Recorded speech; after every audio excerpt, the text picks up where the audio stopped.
Okay, well, welcome everybody to an interesting historical story evening of storytelling.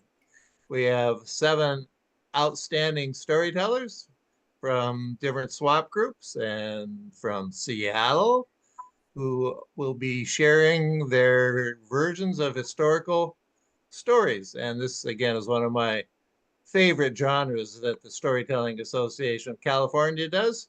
We'll meet some interesting characters who are always characters, I guarantee you that. And our first interesting character is John Petrick, and he's part of the Sacramento Storytellers Guild. He joined that about 3 years ago when he came out to Davis and is living in Davis during the winter and back in Maine during the summertime. Good way to see grandkids and your own children and be involved in storytelling groups on the East Coast and the West Coast. So tonight, John is going to share a historical story. So please take it away, John Petrick. Thank you, Ed. My name is Sam Hamilton. And I may not look like much, but I was once a young man, and I was a hell of a horseman. In fact, I was the top Pony Express rider out of Sacramento, and there's a lot of monuments in California with my name to prove that. Well, some of you might know something about this Pony Express from cowboy movies, but it weren't that glamorous.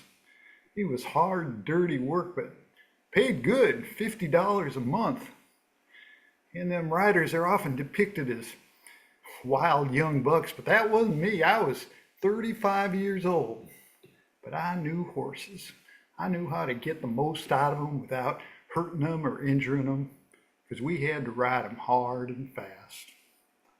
Well, let me tell you a little bit about the Pony Express. You see, back in 1860, the United States was as wide as it is today, but to get news and mail from the East Coast out to us Westerners, that took months. You had to take a boat around South America, or there was a stagecoach line went way down south.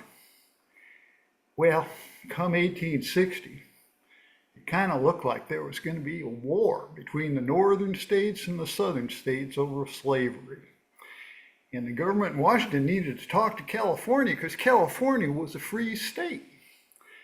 So they came up with this idea, somebody came up with this idea of running a Pony Express, which was a relay of men and horses from St. Joe, Missouri to Sacramento. And that was going to be 2,000 miles, and they said they could do it in 10 days. Because back then there wasn't no telegraph or railroad, so it had to be done by horse. And this was over some of the toughest country there was. It was all unpopulated except for the natives, and it was deserts and mountains, and it was hard. But by golly, we did it. And I'll have to tell you also about why it was hard. You see, a horse, a good horse, you can only ride him hard for maybe 10, 15 miles. So to cover 2,000 miles, they had to have like 190 stations. It had horses and men at them. And them riders then, they would pick up the mail at one of these stations. They'd ride about 100 miles. They'd probably change horses 7, 8 times, and then they'd hand off to the next one. But how them folks that had those stations in the middle of the desert, how they got water and hay to those horses, I don't even know. But you probably want to hear about all my monuments, right? So I better get to that part. Well, you see, I was the first guy to ride on that first mail trip, the first guy to ride into Sacramento, to finish that trip. So I picked up the mail in Sportsman's Hall, which is west of Placerville, maybe 12, 15 miles. And I got into Placerville about 2 o'clock in the afternoon. And the word was that they would hold the boat till 5 o'clock. Well, I got to tell you about the boat. I forgot to tell you about the boat. So we rode horses from St. Joe to Sacramento, but that last part from Sacramento to San Francisco, that got in a steamboat, went down the Sacramento River, San Francisco Bay to San Francisco. Well, anyway, they said they'd hold the boat till 5 o'clock. So I get out of Placerville about 2, and I probably would have made it, except, doggone it, I hadn't even got to Sutter's Fort, and there was already 20, 30 guys trying to ride along with me, hooting and hollering, shooting their guns. There was 80 of them by the time I got down to the boat, the paper said. And these guys, they were kicking up so much dirt and dust, I had to put my neckerchief up, of course, but my horse didn't have no neckerchief. And he was really hurting. He was having a hard time breathing. He was struggling. And then, to make things worse, I get into town, there's people shooting off cannons, there's 2, 3 bands, there's people cheering, they're shooting their guns in the air. It was all I could do to hold that horse in control and get it down to the boat. But I did it. And but I didn't get to do no celebrating because that horse was hurting. We had to take him down to Wright-Meyer Station over on K Street, and me and another guy had to work him over for 2, 3 hours. We had rubbing him down and walking him, and we finally got his lungs cleaned out a little bit, and we saved him. He was a good roan. Well, I could tell you about a lot of other stories. I could tell you about how I led the guys and the horses back into Nevada territory to rebuild the stations after the Paiute uprising had destroyed a bunch of them. I could tell you about the first ride from Sacramento to the east. I was also the rider on that one. But we left Sacramento about 2 o'clock in a driving rainstorm, and 4,000 elevation over up to Sportsman's Hall. So by the time I got up there, it was snowing to beat hell. But the hero of that story is a fellow by the name of Warren Upson. He's a young guy from Sacramento. He took that mail over the Sierras in a blinding snowstorm, and he made it over. Showed that we could do this. And you don't want to be in the Sierras in a snowstorm. You can ask the Donner family, right? Mindy? Where's Mindy? Well, but the one I'm going to tell you about was one more I'm going to tell you about is I was also the first guy to ride to the west from Sacramento to San Francisco. You see, sometimes the mail was late. We didn't make the boat. We had to ride it instead. Well, this was only the second ride coming from the east, and another snowstorm in the Sierras, of course. So I didn't get the mail at Sportsman's Hall till 8, 9 o'clock. I'm riding the rain and the mud into Sacramento. Get there about 1 o'clock in the morning. And of course, the boat's long gone. And Mr. Coleman, he was agent for Sacramento. He says, well, hey, we can't wait for this boat. This is only our second trip. We got to show we can do it in 10 days. You're going to ride. So I got a fresh horse. I cross the bridge across the Sacramento River, and then I'm in the Yolo Tules, which is a swamp. And anybody that's ever driven from San Francisco to Sacramento, the last 4 or 5 miles you're going on a bridge. That's the Yolo Tules. But there weren't no bridge back then. There weren't no cement. All there was a couple guys that laid a bunch of planks across the swamp. They called it the Yolo Plank Turnpike. So I had to take my horse over that, and of course, them planks in that soft mud, they were moving around and up and down and sideways, and I could have broke that horse's legs 100 times, but I got out of there. And then I was in the Sacramento Valley. I could make some time. Crossed Poudre Creek, stopped at a little place called Solano. Well, Solano House, and it's now where the town of Davis is. That's where I live. And then I just barely get out of Davis. I could already see somebody had hung a lantern at the Sylvieville Hotel on the 3rd floor, so I could see all the way to Sylvieville. I made a really good time going there.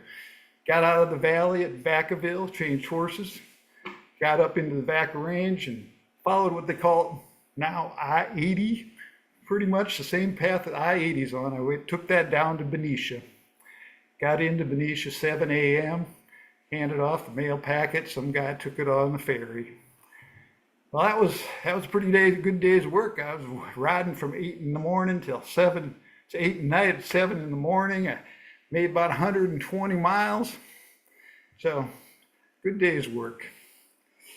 Well, Pony Express, we connected California to the United States, but the next fall of 1861, they completed the telegraph cross.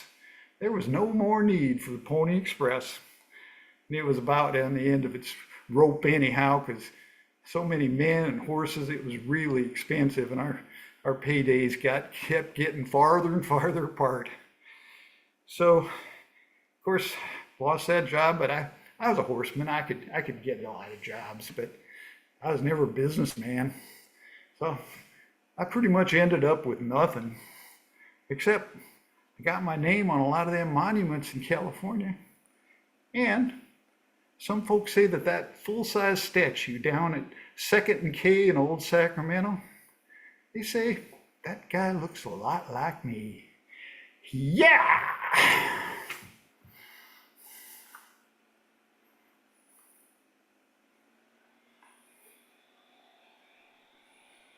Yeah, all right. Yeehaw. Always wanted to know more about the Pony Express there, young man. Love that hat, that accent. You really put that together. I've always wondered about trying to do more with voice interpretations. Thanks for that journey. We could relate to quite a bit of it being out here in California. Appreciate it. And one last thing about John, he is now going into live theater. He's rehearsing for a play in Winters. So hats off to you, or hats on, I guess, to you. All right. Okay, our next teller is Dave Tarvin. He's also part of the Sacramento Storytellers Guild. He's been around for quite a while. Dave and I have had the pleasure of doing workshops together at different places, and Dave is definitely the master of story arcs and how to create a story. Like John, he's quite a researcher, and he puts together some very fascinating stories. I've been really impressed by the friendship we've had, and also his ability just to transport you into fascinating places. I mean, he'll sure. I first saw him as the coffee bar cowboy, and I'm sure we're going to have another one coming up right now. So please welcome Dave Tarvin from Auburn, California. Well, thank you, Ed. My name is Dave, and it's my pleasure to be here this evening. And my story is a little bit different. It is historical. It is about La Dame de Azul, the lady in blue. Now, Casanova, the notorious Casanova, once said about her that she was a devout, melancholy Spanish nun given to grandiose visions and interpretations. But the lady in blue was many, many things. She was a nun, an abbess. She was twice a defendant up against the Spanish Inquisition. She was the confidant to the King of Spain for over 20 years. She was an author, and she was a Christian mystic in the 17th century. Now, she claimed that she could bilocate, which means that she could be in two places at the same time when she meditated, and she claimed that she could, during her meditations, that she would preach to the natives in the Americas, and that she had done that over 500 times. There's a story by one of the nuns that was in her convent. It goes like this. So all the sisters talked about her all the time, because she would lock herself off into the cloister, special small cloister where she would do her meditations, and she would be there for hours on end, and nobody knew what was going on in there. All they could hear was the faint mutterings of Latin as she said her prayers. One day, one of the sisters went and decided that she would peek through one of the slats cut in the garden wall to see into the cloister.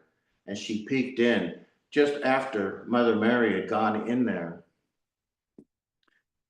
And there she was, on the standing in the middle of the cloister, eyes closed, reciting her prayers in Latin, when suddenly she began to spin and spin and spin. And then suddenly her body rose up into the ground, and she went back, and she was levitating off the floor 3, 4, 5 feet and muttering in Latin. And that would go on and on and on. Well, that's just part of the story. The other part of the story actually does take place in the Americas, in what is now present day Albuquerque, the high desert, desolate. And in the 17th century, there was nothing there. Dirt, sand, brush, the lonely wind, and the heat, the God-forsaken heat that beat down on that small, lonely Spanish mission in the middle of nowhere. And one day, Father Alonso, he was sweeping out in front of the door of the mission, because the wind was always blowing that dust in.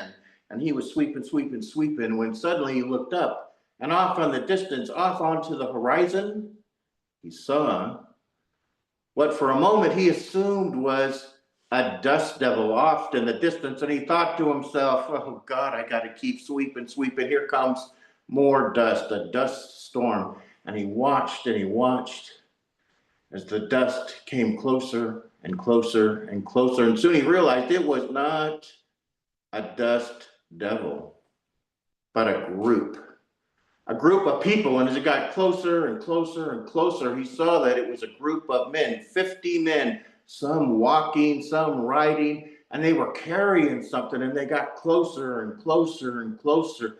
And as they came up to the mission, he saw that it was 50 Germano Indians. And the ones in front that were walking were carrying a large cross covered in flowers. And they came right up to the mission steps and laid that cross down at the bottom of the steps. And they started to speak to Father Alonso.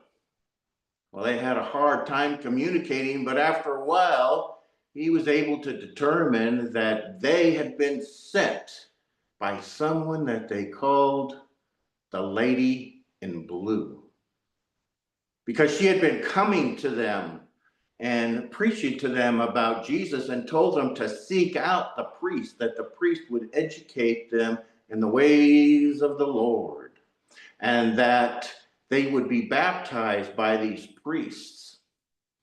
Well, the priest invited them into the monastery, into the mission, fed them, and talked to them all night long. And then those two priests went with them to their camp close to what is now West Texas to preach to the Indians.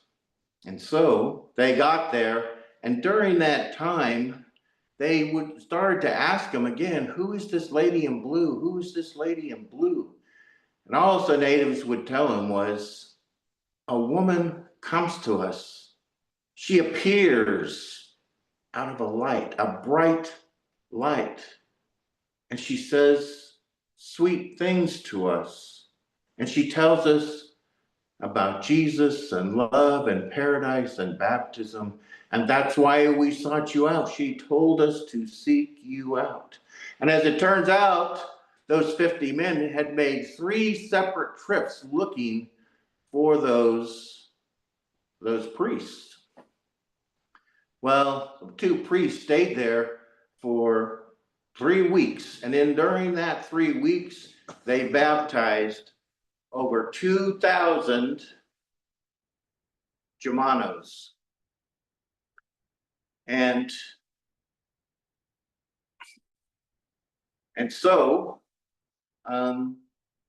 one of the priests, he ran the mission, and he talked to his superior, and the superior went with him on one of the trips to the Chamorros, and then later went to Spain, and he talked to Sister Mary of Agreda, the lady in blue. And he interviewed her, and he questioned her. And she described the Americas, the desert, the Indians in great and grand detail. So it was determined that she really had bilocated in Spain to New Mexico by the grace of God. And the Germanos, well, they would talk about her, and one day the priest asked them, what was the last thing that she told you? And the Germanos said, the lady in blue came to us out of her great light, and she spoke to us once more about the love of God and paradise. And she told us that the priest would now come and that we could all be baptized. And she walked up the hills, up to the horizon, and disappeared into the light. And the next day, when the Germano woke up, the hillside was covered in blue flowers. And to this day, every spring, when the blue bonnets bloom, the Germano are reminded of love, heaven, baptism, and La Dame de Azul.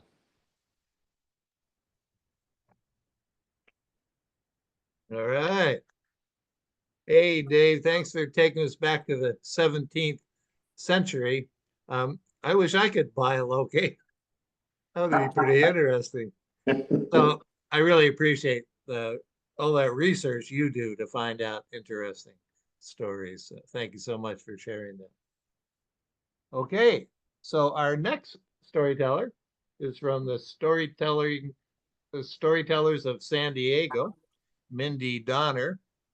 I've known her for a few years now. We've done celebration events, the Sacramento Storytellers Guild and the Storytellers of San Diego. I've always been so impressed by her theatrical presentations, the way she looks, moves around the stage is just mesmerizing. She's also very involved in puppetry, and the puppet work that she does is just fantastic, working with children in schools and with adult audiences. Please welcome Mindy Donner.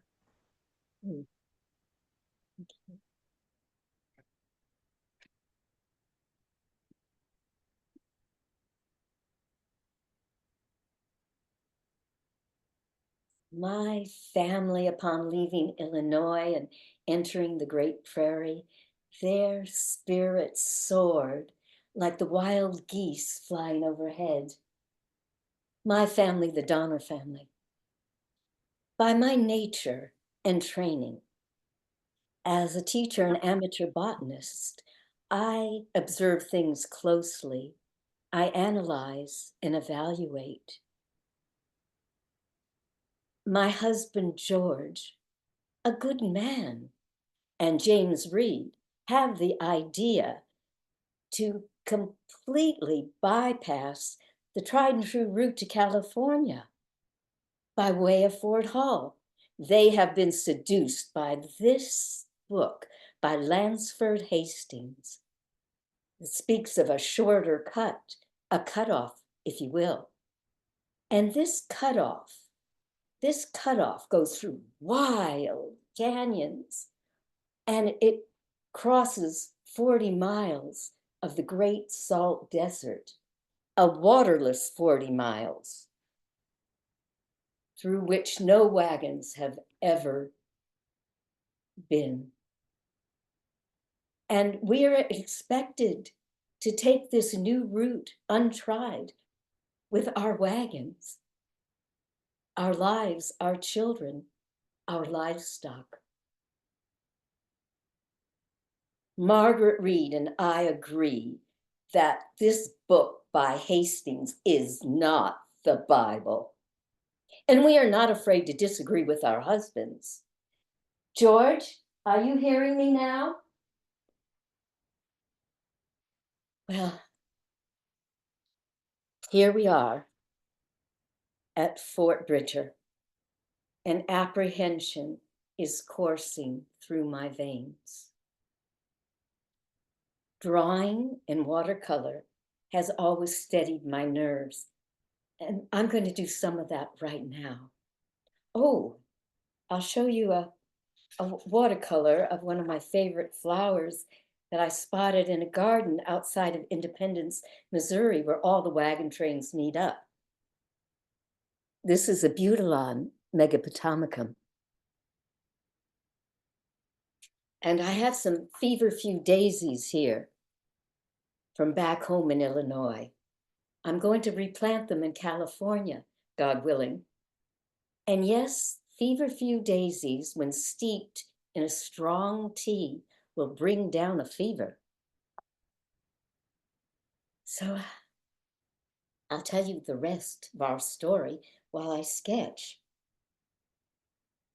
Now, back in Illinois, we were gentlemen farmers and quite sheltered.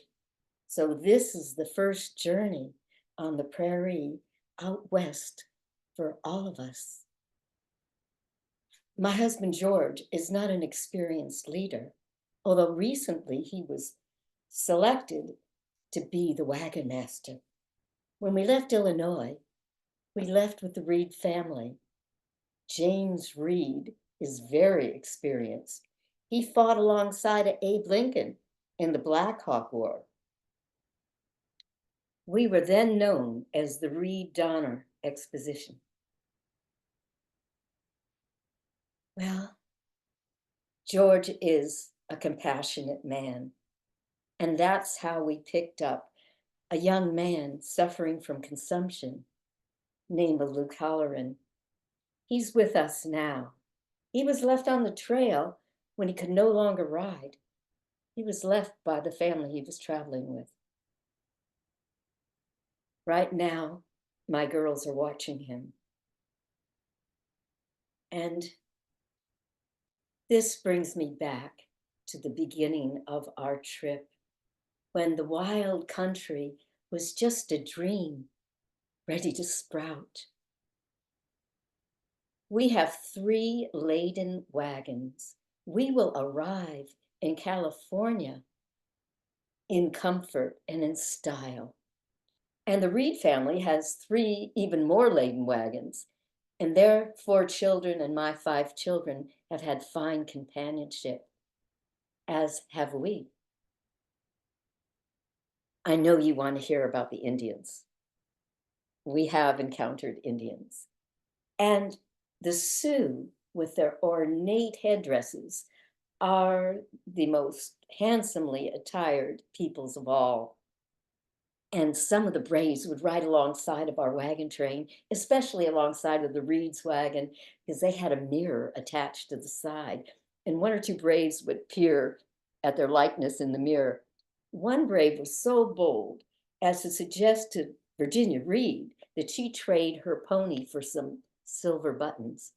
But Virginia stood her ground. No, I'm not letting go of my pony, Billy, for anyone or anything.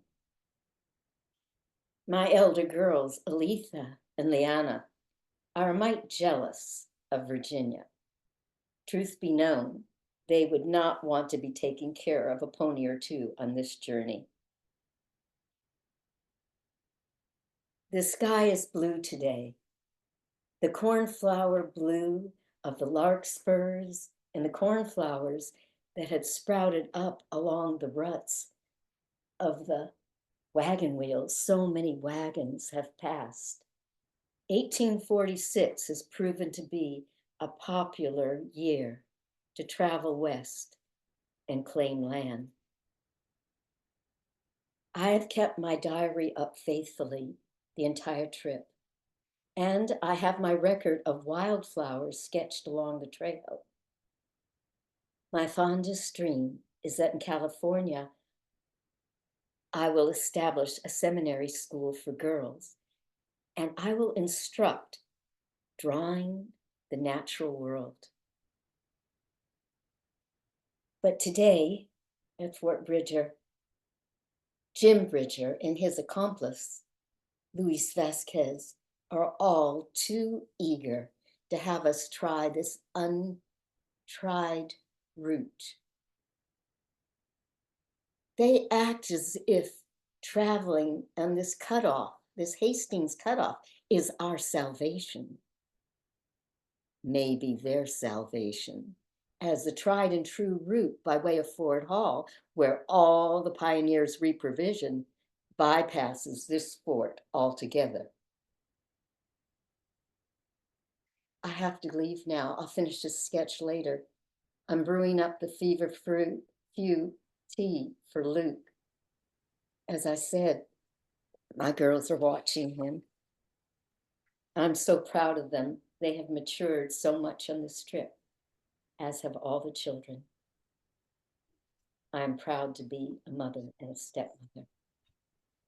Thank you. Yeah. Oh boy. Woo. Thanks for taking us on this journey. Oh, so vivid, so descriptive, and that's natural. I mean, I thought you were that person. I mean, it was really well done. Um, you know, I really like how these characters are just coming to life, and your sketching was a great idea to do that and give us insight into this character. So I really appreciate your storytelling style and everything you do in the storytelling world. So thank you so much. Okay, well, you're in for the opportunity to meet an amazing person. This next teller is someone that you know a lot about, unless you didn't live in the United States, and you probably knew something about this person anyway. This person founded the University of Virginia. This person was one of the authors of the Declaration of Independence. And you're going to have the opportunity right now to meet the third president of the United States, Thomas Jefferson. Take it away, Thomas. Dear citizens, I must start by telling you that I'm not a public speaker, a very shy person. In all the course of my political time, I never had to speak in front of such a large audience as this. As a matter of fact, when I was president, as prescribed by the Constitution, I had to deliver a State of the Union address to Congress. I wrote that State of the Union address and I sent it by courier to Washington City. I calculated that I had saved $11,500 per annum for the 8 years I was president, each one of those years. I come to you in Seattle, Washington, and I have to thank Ed Lewis for bringing me out of my eternal slumber to be here with you today to talk about what went on with my era. As president, I had the opportunity to procure this part of the new nation. I purchased the Louisiana Territory in 1803 from Napoleon Bonaparte, thereby, by a single stroke of my pen, I had doubled the size of this new republic. But more important to me, it fulfilled what I had envisioned for what I called this empire of liberty, like none the world had ever seen. And that was to have a republic that spanned an entire continent, thereby giving us seaboards on two different oceans, from the Atlantic to the Pacific. And to go through this new territory, this Western territory, I had read about it. I had never visited it. I had never traveled more than 50 or 60 miles from where I was born. So I had my secretary go and visit this part of the world. And who I picked was this young lad that I could see from Monticello's plantation to the next plantation over. As a young boy, he would go into the mountains for the day with just a knife and come back. As he grew older and older, he would go for several days and come back. And that was the Lewis plantation. And my secretary to visit this part of the world was Meriwether Lewis. The second point I want to make is that I don't have much to say about the era in which you live. I wrote a letter to my dearest friend and confidant, James Madison. He was with me when I was the governor of Virginia. He was my Secretary of State when I was president. And I handpicked him to be my predecessor, to be the fourth president of the United States. I had written the Declaration of Independence. I was in the Committee of Five with John Adams and Ben Franklin, Robert Livingston, and Roger Sherman. But I was the one allocated to go write that first draft. And what you see today is pretty much that draft with a few minor tweaks, but one major tweak. If you were to read this declaration, by the way, it was a letter to King George III, basically telling him, the colonists, we want to quit. We no longer wanted to be part of his regime. And in that letter, if you start to read it, you'll see that I'm talking about tyranny, and we want to break away from this tyranny. So it led me to write a whole section on abolishing slavery. The rest of the 55 demigods that were with me going about the business of creating this new republic said, oh, no, Thomas, that's a little too revolutionary. And they made me take that out. 87 years later, your other president, the 16th president, Abraham Lincoln, was able to implement that. But I took that piece out. But if you go look at the Declaration, you will see the 35 most revolutionary words that up to this point in the human experience that the world had ever seen. We hold these truths to be self-evident, that all men are created equal, that they are endowed by their creator with certain unalienable rights, that among these are life, liberty, and the pursuit of happiness. And it almost doesn't flow in there because that's a remnant of that section. And I'm so glad coming into your era now to see that slavery was abolished. But I don't have much to say to you about your era. As I wrote to my close friend, James Madison, one day, I said, James, the world is for the living, not the dead.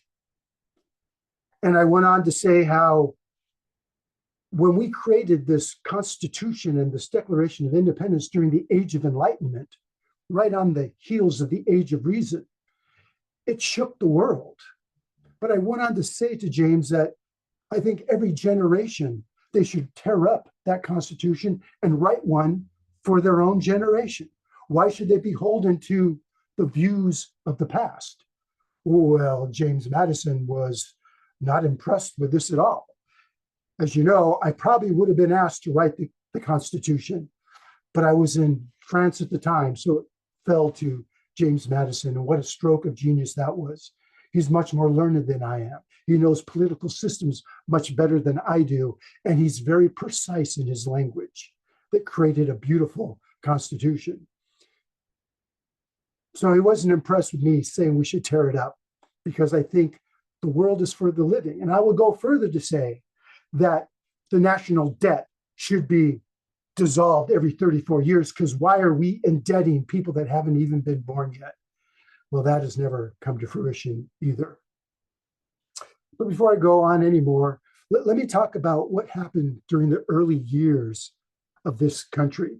In the first presidential election, George Washington won by a landslide. He's the only president that got 100% of the electoral vote. And whoever gets the second most votes becomes vice president. So that was John Adams. They are both of the Federalist Party. The second election, again, George Washington swept it. John Adams became his vice president again. And on the third election, without any provocation, without any law being in the books, George Washington said, I am not going to run a third time, because he knew he would be elected till the day he died, because he was the general that won the freedom for this new republic. And so he backed off, and he kind of set a precedent all the way until Franklin Delano Roosevelt in the middle of the 20th century. Third election, John Adams won, and I had the second most votes, and I became his vice president. Now, this is kind of odd, because I am a Republican Democrat, and he's a Federalist. The Federalists would align with the Democratic Party of your era today, and the Democratic Republicans would align with the Republican Party.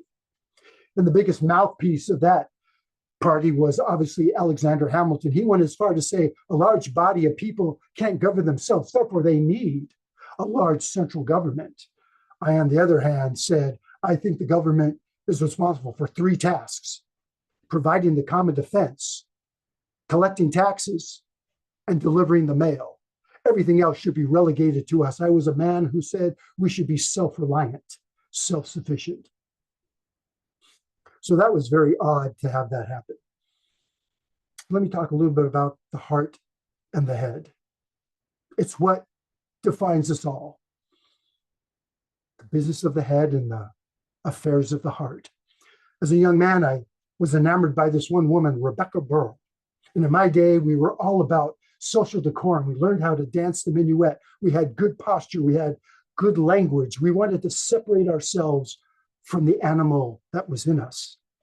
And I was dancing with this beautiful woman one day, and in the middle of the break of two songs, I just decided to propose to her marriage. And like I said, I'm not a public speaker. I stammered and stuttered, and I told her what I wanted to do. And I said, well, we could get married. I'm going to go off for 4 years and study. Then I want to go to Europe and travel around there. And then I actually want to go to Egypt and see the Great Pyramids, and I might buy a violin and learn how to play that. But in about 7 or 8 years, when I come back, if you're still willing, I would like you to marry me. She understood nothing of what I said, and 2 months later married somebody else. But later in life, I met another woman who captured me completely. She was a great conversationalist. She was a musician, and I married her. And if you read my memoirs, those 10 years were the most 10 uncheckered years of my life. We had 6 children, and every one of those children, she became more frail and more frail. Only 2 of them made it to adult life, because in my era, the simplest of afflictions would cause infant death before the first 5 years of life. Simple things like whooping cough, or the common cold, or even teething, that you can go get an analgesic, which was unheard of. The medicine was unheard of in my era. So that was very sad. When she passed, just before that, I knew she was going to pass.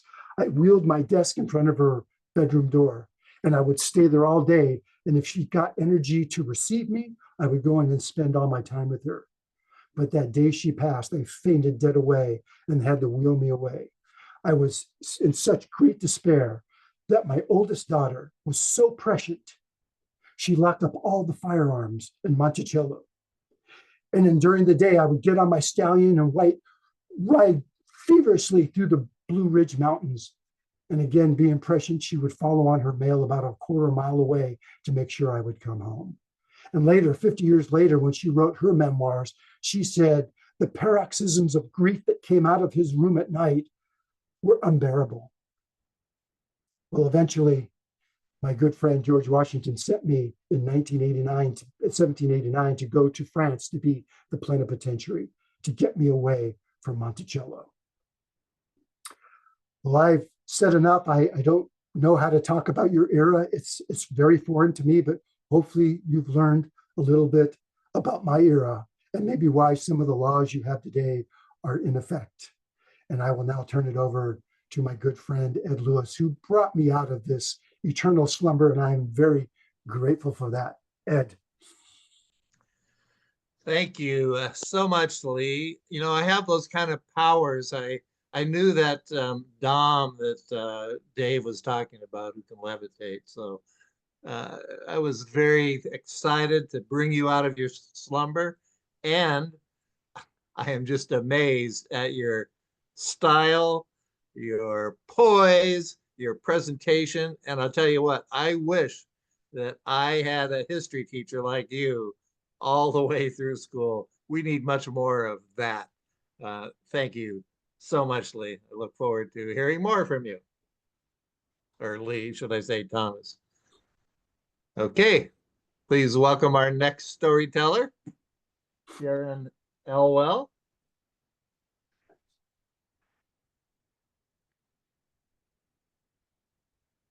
Calling Sharon.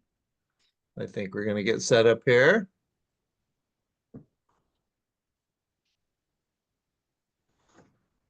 Looks like we're going to keep watching Thomas Jefferson. No one wants to leave. I really also like how you brought it up to some of our current era and coming into our era and observing. I'm sure you have many thoughts about what we're doing presently. Okay, let's see. Let's get hooked up. Prakriti, are you here? Our technician? Okay, there we go. All right. So our next storyteller is Sharon Elwell. She represents the Do Tell Story Swap. And she's been a long time storyteller with our organization, with SAC, with the Do Tell group. She's entered liars contests. She's won some. She won some when I was doing it. And but I really appreciate her storytelling style. You're up in Seattle now, is that correct? In the Seattle area? Yes, Bremerton, right on the Puget Sound. Oh, nice. All right. So Sharon is the longtime storyteller. She was in Santa Rosa and with the Do Tell Story Swap group.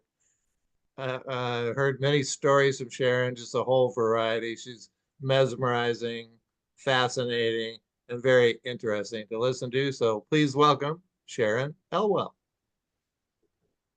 Thank you. John Brown's body lies a moldering in the grave, but his spirit is on. John Brown was hanged in 1859 for treason. With an anonymous donation of $30,000, Brown had purchased a large arsenal of weapons. A determined abolitionist, he tried to use those weapons to instigate a slave uprising. The difficulty was that most enslaved people did not want to get involved in such a perilous enterprise, and the uprising never came to be. And Brown eventually was chased and found and tried and executed. And in his pocket, there was found a note. The note had a reference to that $30,000 and a promise that there would be more to follow now that the axe is at the foot of the tree. And the note was signed with only initials, M.E.P. But nobody knew who that M.E.P. might be. Today we know that that $30,000 was drawn against the San Francisco bank account of a white woman named Mrs. James Smith, a widow. The note, MEP, was signed by Mary Ellen Pleasant, a Black woman, also from San Francisco. And we now know that Mrs. James Smith and Mary Ellen Pleasant are one and the same person. And how that came to be is something I'm going to try to tell you using some of her own words.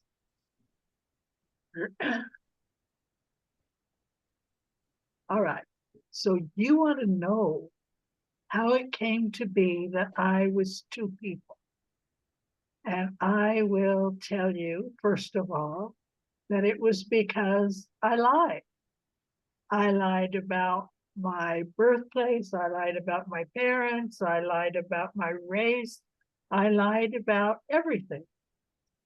And if you think that wasn't necessary, you know nothing about the country I grew up in.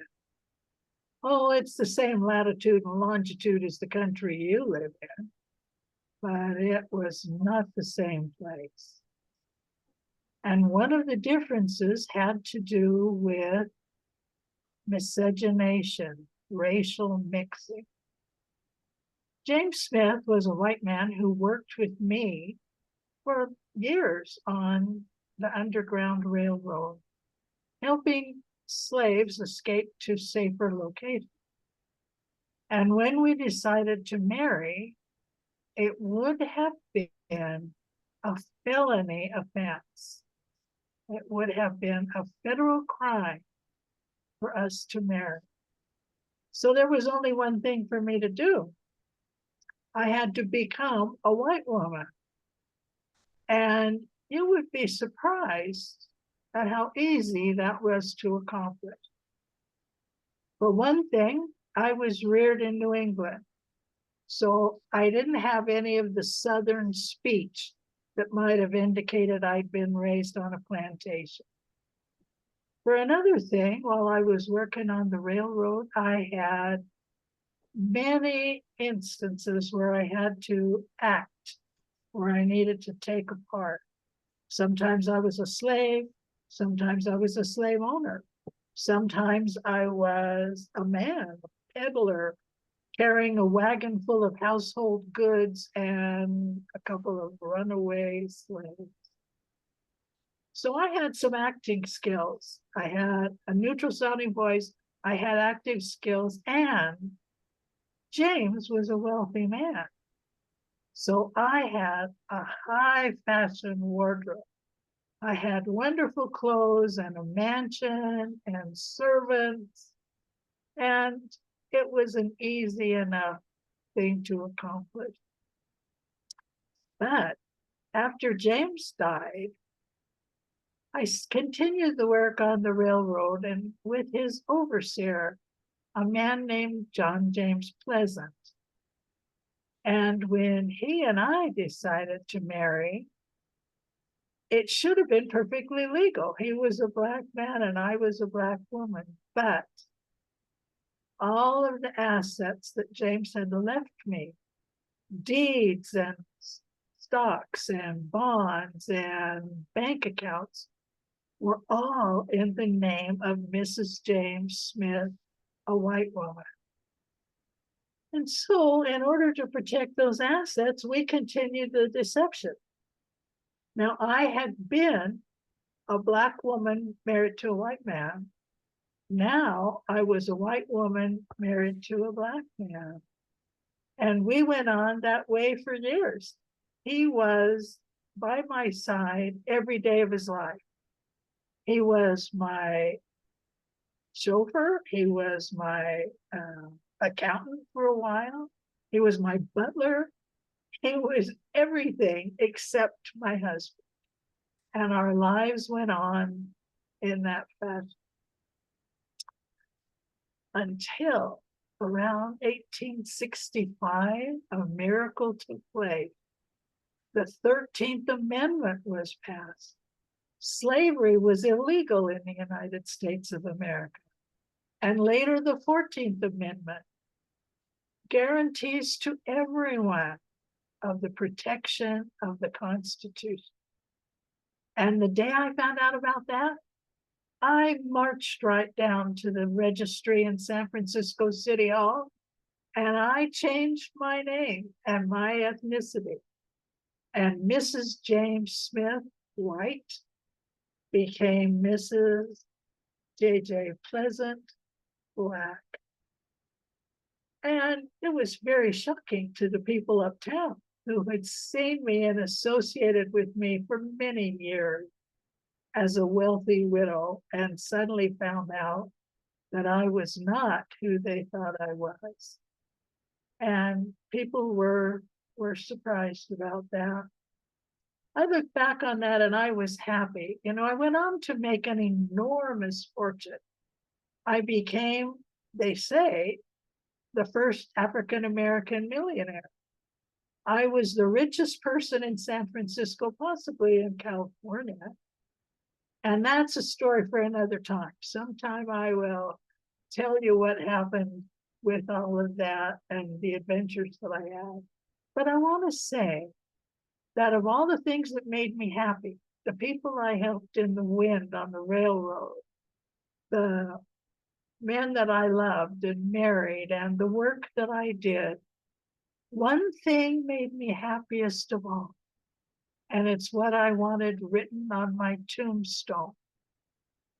I was a friend of John Brown.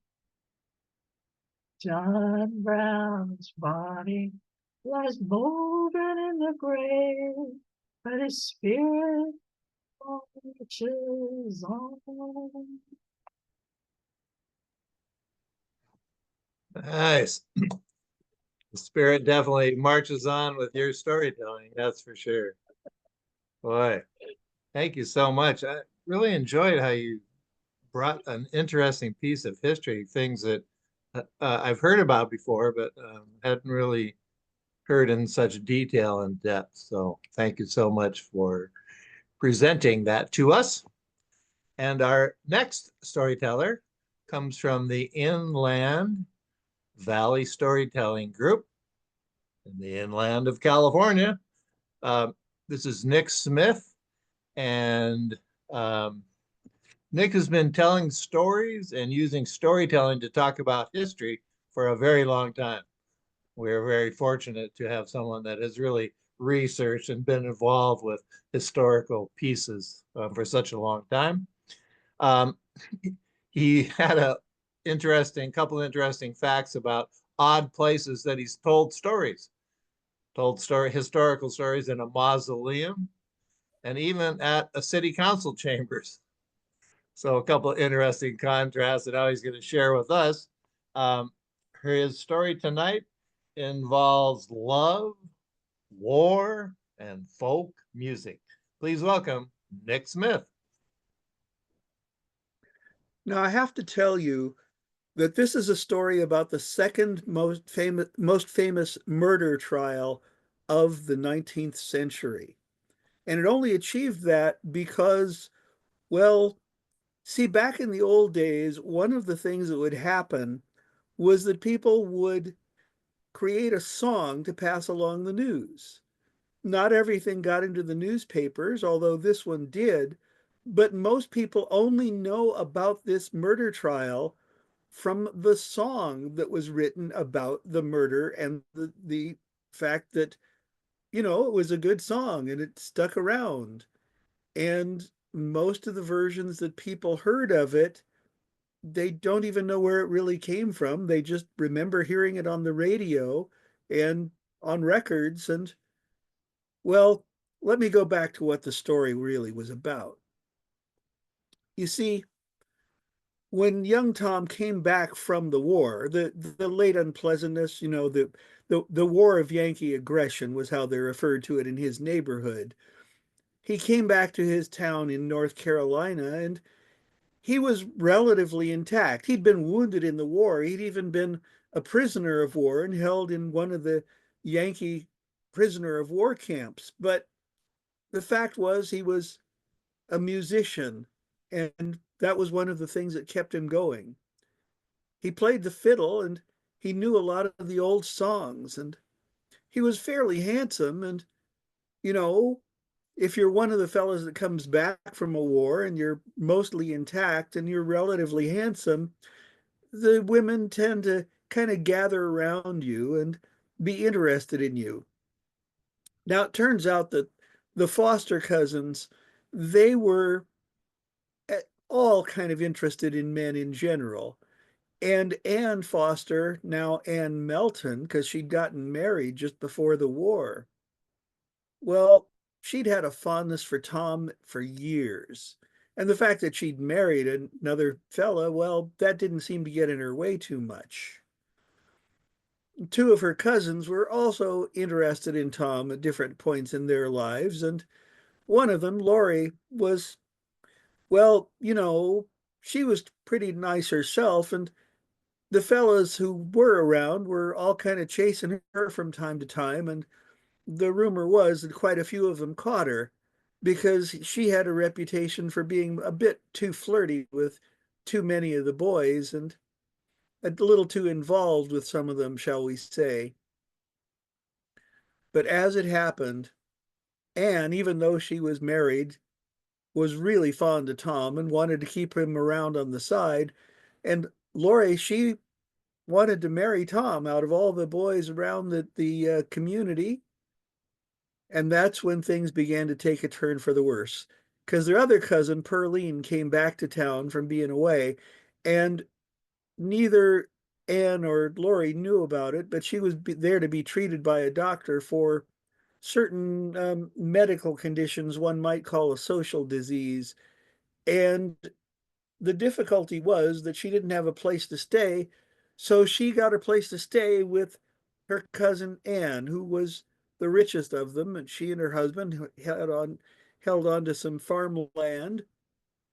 So Pearline, she got to working for Anne as kind of a live-in servant, so she'd have a place to stay while she was being treated for her condition. Well, that's when things got a little complicated. See, Anne, in order to not disgrace her husband more than she had to, came up with the plan for Tom to come courting Pearline to give cover for Anne having a chance to be around Tom. And Tom and Pearline took it a little farther than Lady Anne had in mind. And so, over the course of a few months, Tom was with Pearline and Anne and Lori.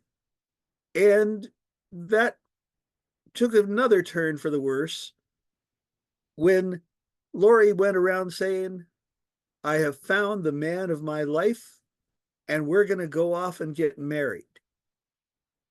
Well, she said that sort of thing all the time, so nobody took her too seriously. But one day, her father got up and his horse was gone.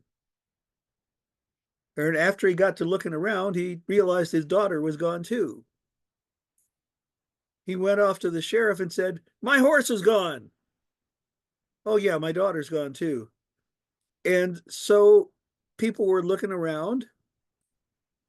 She was gone. And somebody said, well, she said she was going to run off and get married. And none of her obvious beaux were out of town or missing. So who had she gone off to marry?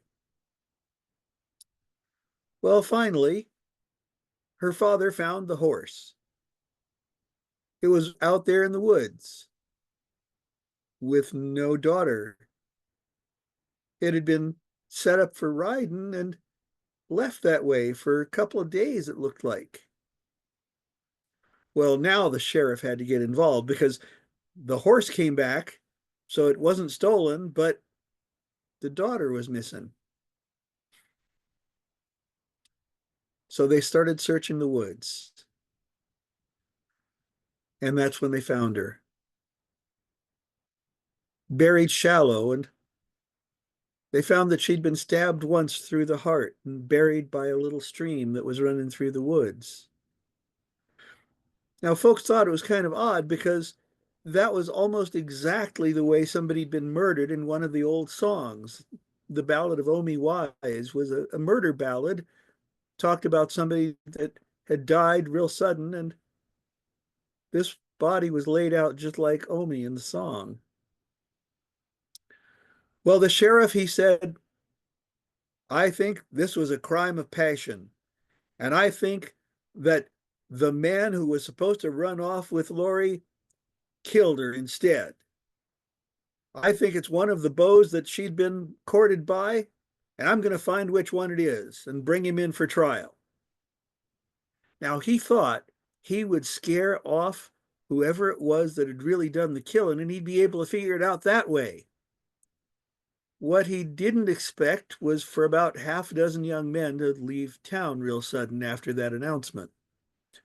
She had been real popular, and so the problem was that Tom and one of the school teachers and several other men just sort of up and disappeared right after that announcement.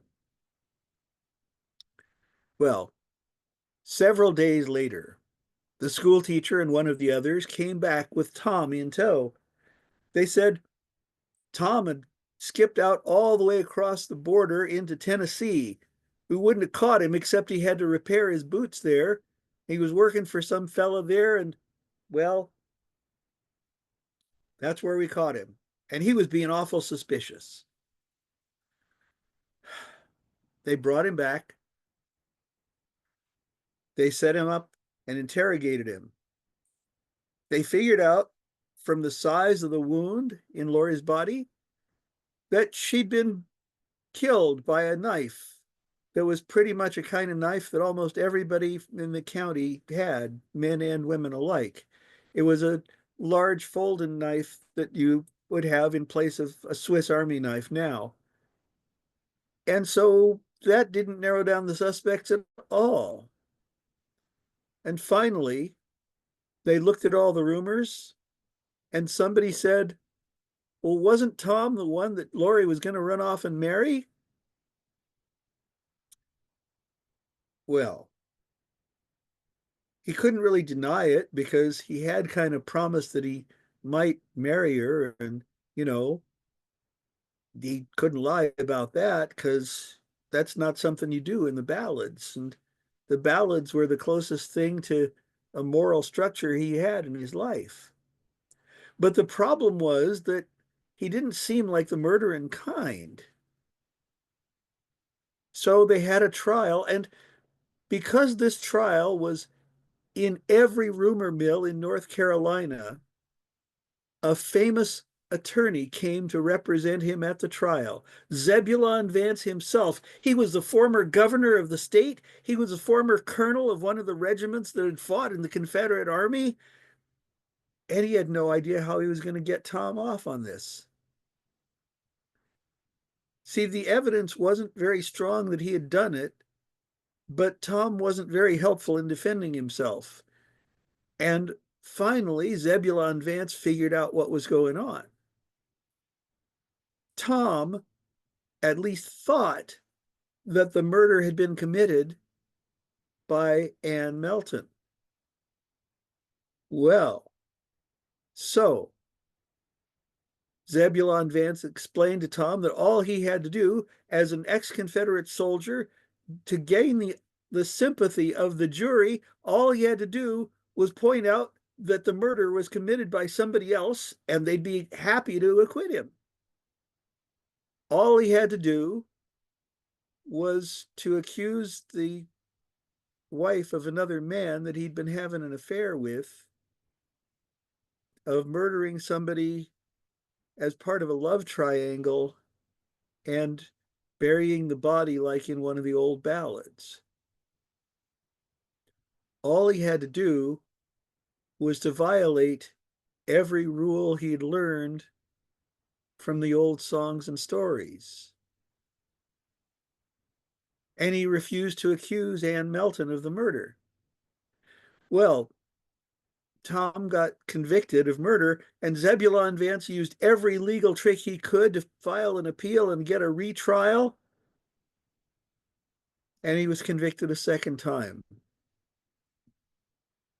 Now, here's where the story varies from who you hear it from, because Tom wrote out a 15-page narration of his life and story that some say the sheriff took and then threw away. Others say that people at least saw it and then threw it away. But the fact was that he didn't really confess to the crime. He just didn't accuse anybody else. So it was that Tom, well, he was hanged for a murder he may not have committed. And the fellow that he worked for across the border into Tennessee, well, that was Colonel Grayson, who had served in the Union Army. He was one of the Tennesseans who wasn't in favor of the secession and fought against the Confederacy. Somebody in town wrote the story of the murder and the trial into a song. And don't you know, the very first person to record that song was Colonel Grayson's nephew, who was a blind fiddler. It was an old 78 recording, and it got passed from hand to hand. And it got credited to different people because nobody knew who really wrote it in the first place, because it was just some local person who wasn't really known for writing songs. But by the time the Kingston Trio got a hold of it in the 1950s, they changed the tune and cut out the verses that were the most gruesome ones. And so most people know the murder from what they heard as the Ballad of Tom Dooley.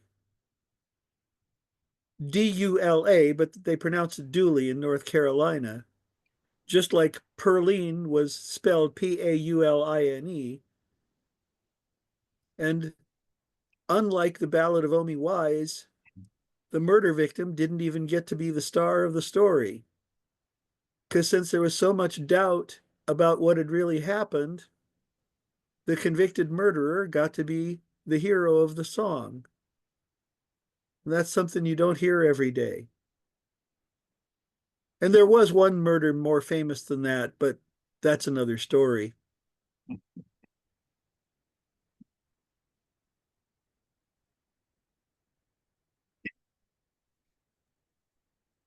All right, another story that we'll be interested in hearing.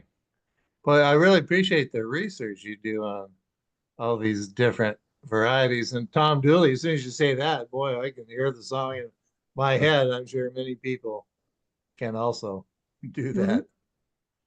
Well, if Uh, you're down for the story swapping festival, you might hear the other story when you're down for that. so when is that? And Why, where is that's it? on the April the 26th. Where? That's in Vista, California. Okay. All right. So is that your local? You have a festival every year? Well, the Story Swapping Festival actually has been around Southern California for many years. And this year it's being hosted by the Storytellers of San Diego. But I think the Oh, Storytelling yeah. Association of California is going to have a presence there because they're going to be Nice. honoring John St. Clair at that. That's right. That's going to be fantastic. Ah, okay. Well, thank you for sharing. Let's move on to our last teller for the evening, um, Ben Tucker, who is a board member for the Storytelling Association of California, has told stories in so many places, children and adults. Helps produce a fantastic storytelling event at the Monkey House in Berkeley every month, where they actually pay tellers, feature tellers, to come in and then have an open mic. It's just a fantastic program. Ben is so active in the storytelling world, Stage Bridge. He's just a real gem in the storytelling community. So let's all please welcome Ben Tucker. Thank you. George Washington Carver, help the land, help the land, help the land. George Washington Carver, help the land with his mind and his hands. Now, this little ditty was sung throughout the South during the early part of the 20th century by Black school children. Now, who was this George Washington Carver that they were singing about? Some of you may have heard of George Washington Carver. Some of you may not have a clue who he was. I'm going to tell you a little something about him so you will know. George Washington Carver was a professional painter. He loved to paint landscapes and flowers and trees and forests. He was also a renowned educator, and he was a botanist, internationally known and famous for so much of his groundbreaking work in that field. And this was really remarkable because of his humble beginnings. He was born into slavery, number one, a most cruel set of circumstances to be born into. But when he was an infant, a group of criminals invaded the plantation where he and his mother were enslaved. They invaded that plantation because there were rumors that the plantation owner was mining gold, and they felt that there was gold somewhere on that property. Well, they didn't find any gold. So what they did was they couldn't leave empty-handed, and so they spotted little George, who was being nursed by his mother. He was an infant. And they whisked him away and galloped off with them.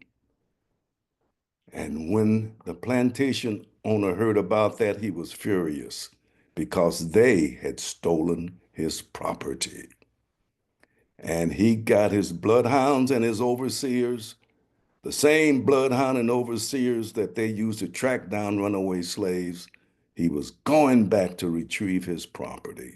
And after 2 or 3 days of tracking, they found little George, 6-month-old baby, on the side of the road. Picked him up. He was more dead than alive. And there was no sign of his mom. He sent the overseer on up the trail to try to catch the mom, find out if they could bring her back. And he hurried on back to the plantation with little baby George. And he took little baby George down to the slave quarters and turned him over to Mama Ellen and said, "Please save this little boy. I need this property of mine. I cannot lose value." And she nursed him. And they never found his mother. So little George was orphaned at 6 months. And he was a sickly baby. But Mama Ellen was a herbalist, and she was a midwife. And she took care of George, nursed him back to health. But he still was very weak, and his growth was stunted. And he stayed with Mama Ellen all the way up until he was about 8 or 9 years old. And the old plantation owner knew that he was too small and too frail to work in the cotton fields.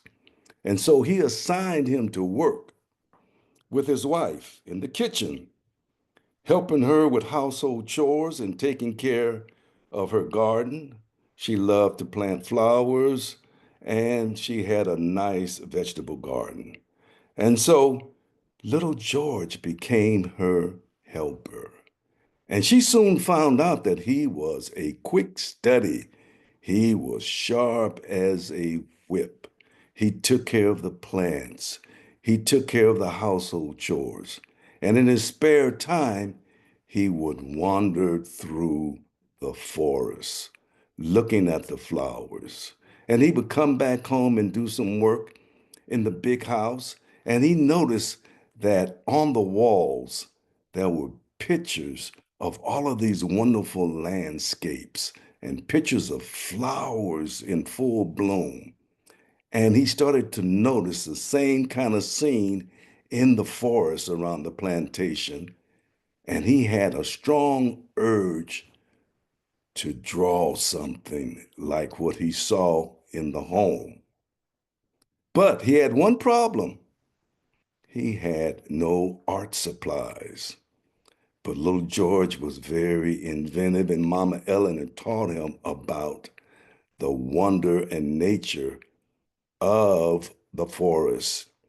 And so what he did was he would grab twigs, branches, moss, and vines, and he would wind them up, and they became his paintbrush. He would mix berries, bark, and boil it down, and they were his colors. He would take animal hide, and they became his canvas. And before long, he was painting beautiful landscapes. And again, the overseer's wife, she said, "This boy has talent. We need to give him a basic education." And that's what they did. They sent him to the Negro schools. He was the top in his class. And she said, he needs to go further. And he told her, "I would like to go to college and I want to study to be an artist, a professional artist." And she knew he had the talent, the aptitude, and she sent him off to Simpson College in Iowa. And he got there and became a mentee of a college professor who saw that he was a great artist, but he also saw that George was very interested in plants, not only from an artistic point of view, but from the biological makeup of plants and their special kinds of healing power and powers to feed and nourish people. And he convinced him that he should go to another school, not an art school, but another school in Iowa called the Agricultural Institute, and to train to be a botanist. And that's exactly what George did. He became a world-renowned botanist. And he was teaching in the local high schools, and he was also going around to some of the local Black farmers and teaching them how to treat the land and how to cultivate the land, not using fertilizer and pest control that will poison us and ruin us to the land, but how to use the land and take what the land produced and put back into land, to use the animal manure, to use compost, and to decompose and fertilize the land that way. And so he became very, very well known throughout the South. And he came to the attention of none other than Booker T. Washington, the famous Black educator at the time, and the founder and president of the famous Tuskegee Institute. And George was recruited, and he told Dr. Washington, "I will come under one term, and that is that you will get funding for my laboratory. I want to have a lab school there, as well as teach the practice and theory of farming." And Booker T agreed to those terms. And George came down and he started to really put together a great agricultural science program at Tuskegee Institute. Now, one of many of the things that George worked on were wheat, soybeans, cotton, persimmons, and peanuts. And he became known and famous for all of the byproducts that he developed from peanuts, from peanut butter to ice cream to face creams to massage Wow. oils for rheumatism and arthritis and all kinds of skin rash. And he became known as the Wizard of Goobers. Some people called him the Peanut Man. Now, during this period in the 1920s, there was a trade war going on, not unlike what's going on today. And it was about peanuts. And the foreign farmers, they were flooding the peanut market into the US, producing cheap peanuts and undercutting the market. And so the Agricultural Society, the Peanut Society of the USA, said we have to go to Congress and convince them that they need to put up a tariff against these peanut farmers that are being imported into our country. And you know who they chose to represent them before the committee of House of Representatives? It was none other than Dr. George Washington Carver, because they knew he was the expert on peanuts. And when he came before the committee, of course, all of the representatives were shocked. Some were horrified. How can this black man be here testifying before us? And they grudgingly agreed to let him testify. And the chairman said, you only have 10 minutes to prove your case. And George started to run the peanut down. And each and every one of those representatives were spellbound.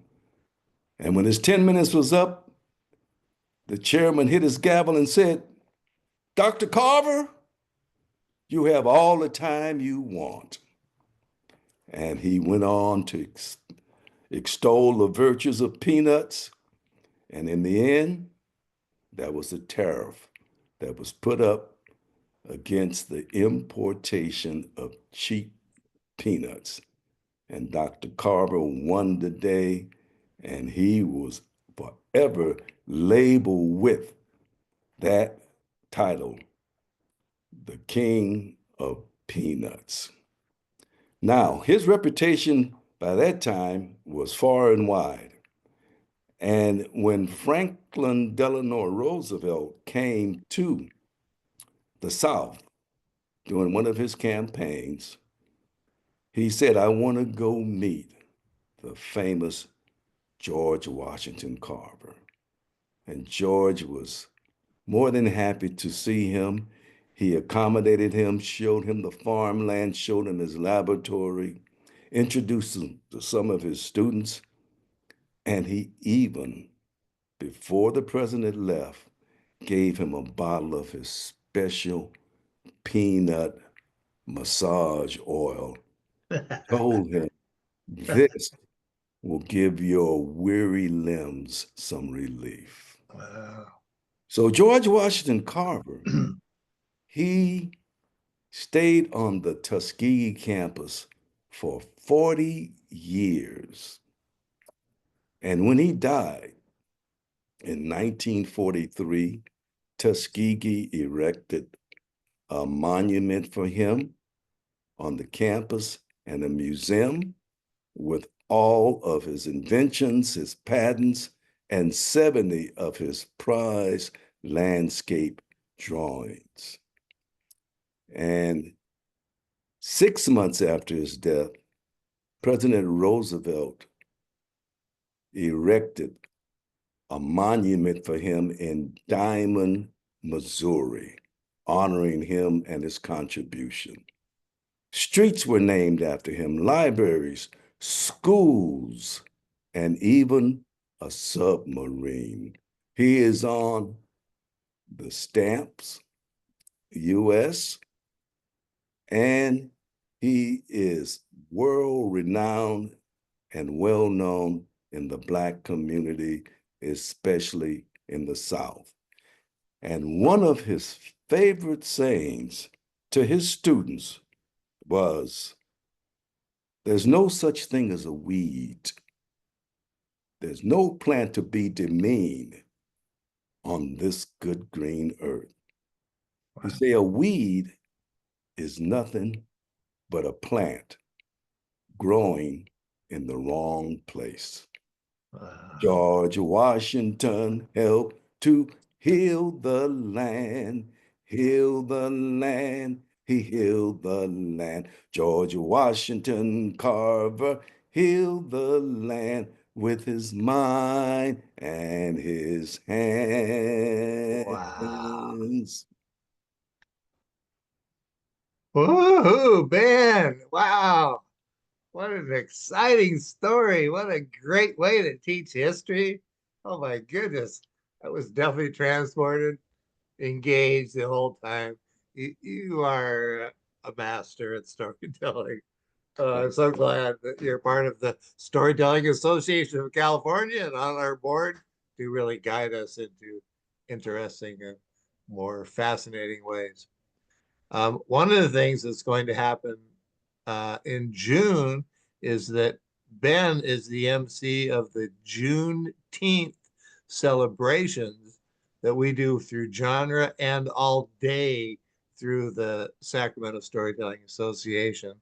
There's lots of events that Ben is working with. So if any of you have stories that can relate to Juneteenth, definitely contact me and or our SAC Storytelling Association of California group and let us know that you've got something to share on the Juneteenth kind of celebration. Okay, so Prakriti, will you please bring up all the storytellers? And now it's your opportunity to share anything that you've got coming up, interesting that you want to share with us.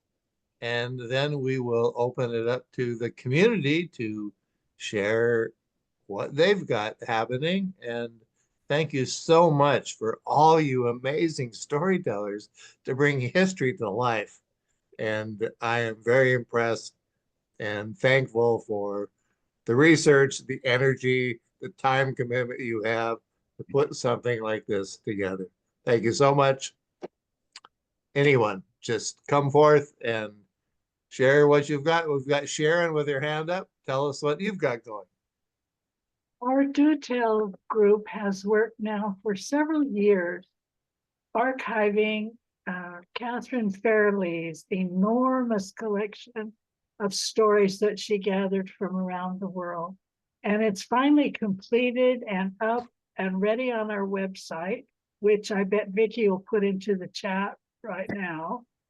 And we're very excited. We have 200 and some of her stories up that are public domain stories and available for everybody to tell, collected from everywhere.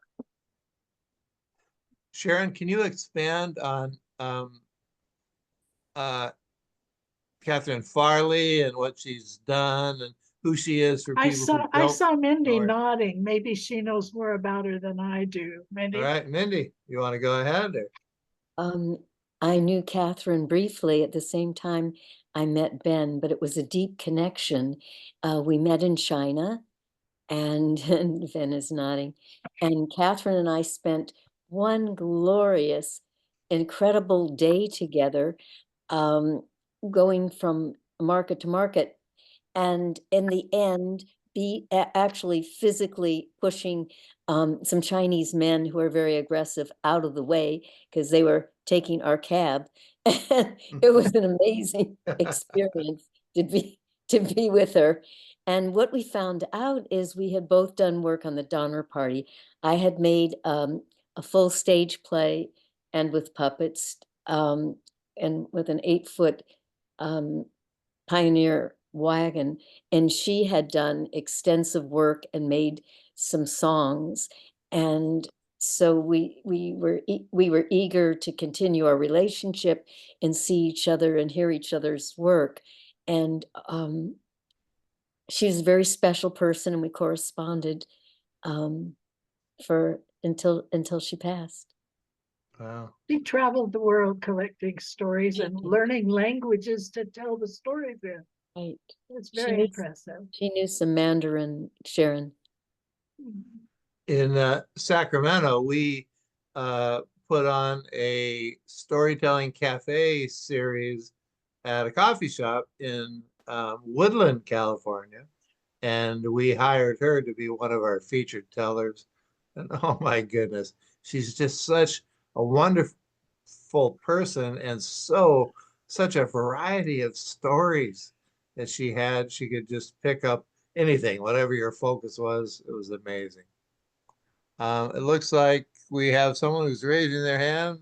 Brother Ben, go ahead. Okay, I just wanted to say that coming up next for me, May 18th, we will have our next show at the Monkey House. Ed was referring to earlier, and our production crew is called the What's Your Story? And if anyone is interested, it's a live, it's not Zoom. We have one of the few live productions in the Bay Area. So if you're in anywhere near the Northern California area, come on down. Ed always comes down and bring a group of his crew as well. Also, in June, everyone knows that June is Juneteenth month, and we have three Juneteenth programs scheduled throughout the state of California, which will be sponsored by SAC. The first one will be in LA on June 8th, and then Ed will have the genre turned over for Juneteenth, and that's on the 18th, and that will be a Zoom Juneteenth, and then we'll have a Juneteenth on the 22nd of June at the Monkey House. So that's what's coming up next. So looking forward to the next couple of months. And I would like to add that the Monkey House is such a fantastic venue. Number one is in person. You know, we do Zoom, but of course, most of us would prefer to be in person. And this is in person. It's such a small, intimate environment. I think it seats around 50 or so. 50. And there's an open mic. They have featured tellers. They pay their featured tellers, although many of us donated back to the Monkey House organization. It's just a wonderful, it's a Sunday, right? Always on a Sunday, the Sunday. third Sunday of the month. Yeah. I mean, it's really an amazing thing. I would encourage any of you to go down there to listen, share a story in open mic, or let Brother Ben know that you want to be a featured teller. I mean, it's just a fantastic event. Okay, Nick, go ahead. Tell us what you Yeah, got going. just a couple of quick things. Okay. The Inland Valley storytellers are going to be telling stories at the Los Angeles County Fair during the month of May. We are going to be doing it on 2 or 3 different days, and I don't have the calendar in front of me, but I believe that I'll be there on the second Saturday of May, and we have other tellers on different days. It's the group there at the LA County Fair that teaches families about farming and growing edible things and raising animals. And so the stories are all going to be tying to plants and animals and farms and things like that. So that's going to be kind of a fun experiment with that. The other thing is that on Memorial Day, I'm going to be telling stories having to do with the American Civil War, because Memorial Day was actually started by veterans of the Civil War. And so it turns out there are a ton of Civil War veterans who are buried in California. So the different historical groups have been doing Memorial Day services related to that. And this year I'll be telling at the cemetery that was the boundary of the Eaton fire. The Mountain Wow. View Cemetery in Altadena, the very northern edge of the cemetery buildings actually got damaged by the Eaton fire. Wow. But that is where one of John Brown's daughters is buried. What? Wow. And so a lot of people don't realize that a lot of his family actually came to California. His wife and at least two of his daughters and two of his sons were in California after the Civil War, and several of them are buried in different places in California. Wow. Wow. Okay. John, can you tell us about what you're doing, John Petrick, with your new acting career?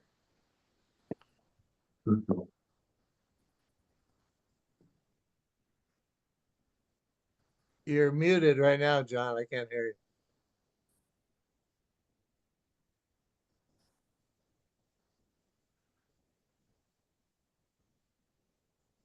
I guess, no, I can't hear it either. I'm just part of a community theater production, and we're gonna perform for 3 weekends in May. So In Winters, California. And this is John's acting debut on the West Coast. So I definitely will go there and cheer him on, give him some feedback. I'm looking forward to seeing it. Okay, who else? Who's got something else they'd like to share? Anything happening up in Seattle, Lee, that you're connected with,